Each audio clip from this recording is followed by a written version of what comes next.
ನಮಸ್ಕಾರ ಸ್ನೇಹಿತರೆ, Kannada reporter YouTube ಚಾನಲ್ಗೆ ನಿಮಗೆಲ್ಲರಿಗೂ ಸ್ವಾಗತ.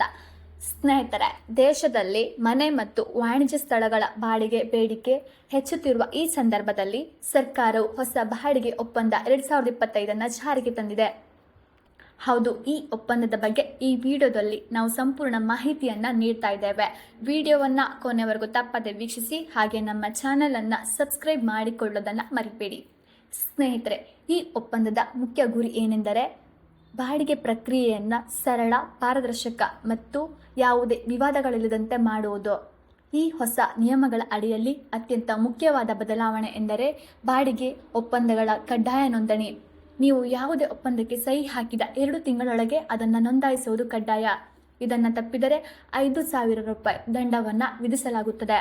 ಇದರಿಂದಾಗಿ ಮೌಖಿಕ ಅಥವಾ ಅನೌಪಚಾರಿಕ ಒಪ್ಪಂದಗಳು ಇನ್ನು ಮುಂದೆ ಮಾನ್ಯವಾಗಿರೋದಿಲ್ಲ. ಈ ಕಾಯ್ದೆಯು ಬಾಡಿಗೆದಾರರಿಗೆ ಹಲವು ಪರಿಹಾರಗಳನ್ನು ನೀಡುತ್ತದೆ. ಮೊದಲನೆಯದಾಗಿ, ಭದ್ರತಾ ಠೇವಣಿಗಳ ಮೇಲಿನ ಮಿತಿಯನ್ನು ನಿಗದಿಪಡಿಸಲಾಗಿದೆ. ವಸತಿ ಮನೆಗಳಿಗೆ ಕೇವಲ 2 ತಿಂಗಳ ಬಾಡಿಗೆಗೆ ಸೀಮಿತಗೊಳಿಸಲಾಗಿದೆ ಮತ್ತು ವಾಣಿಜ್ಯ ಆಸ್ತಿಗಳಿಗೆ 6 ತಿಂಗಳ ಬಾಡಿಗೆಗೆ ಸೀಮಿತಗೊಳಿಸಲಾಗಿದೆ.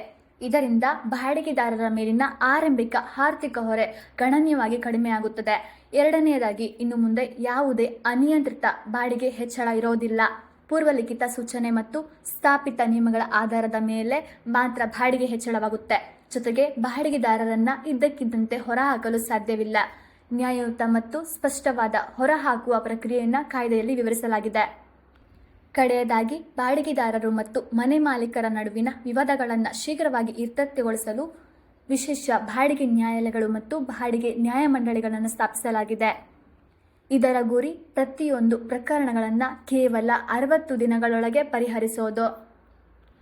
ಈ ಹೊಸ ಬಾಡಿಗೆ ಒಪ್ಪಂದವು ಭಾರತದ ಬೆಳೆಯುತ್ತಿರುವ ಬಾಡಿಗೆ ಮಾರುಕಟ್ಟೆಯನ್ನು ಹೆಚ್ಚು ಸಂಘಟಿತ ಮತ್ತು ವಿಶ್ವಾಸಕ್ಕೆ ಅರ್ಹವನ್ನಾಗಿ ಮಾಡುವ ನಿಟ್ಟಿನಲ್ಲಿ ಒಂದು ಪ್ರಮುಖ ಹೆಜ್ಜೆಯಾಗಿದೆ. ನೋಡಿದ್ರಲ್ಲ ಸ್ನೇಹಿತರೆ, ಈ ಮಾಹಿತಿ ನಿಮಗೆ ಇಷ್ಟವಾಗಿದ್ದರೆ ವಿಡಿಯೋವನ್ನು ಲೈಕ್ ಮಾಡಿ, ಹಾಗೆ ನಿಮ್ಮ ಸ್ನೇಹಿತರೊಂದಿಗೆ ಶೇರ್ ಮಾಡಿಕೊಳ್ಳಿ. ಇದೇ ತರಹ ಉಪಯುಕ್ತ ಮಾಹಿತಿಗಳೊಂದಿಗೆ ಮುಂದಿನ ವಿಡಿಯೋದಲ್ಲಿ ನಾವು ನಿಮಗೆ ಸಿಗ್ತೇವೆ. ಅಲ್ಲಿಯವರೆಗೂ ಧನ್ಯವಾದಗಳು. ಶುಭ ದಿನ.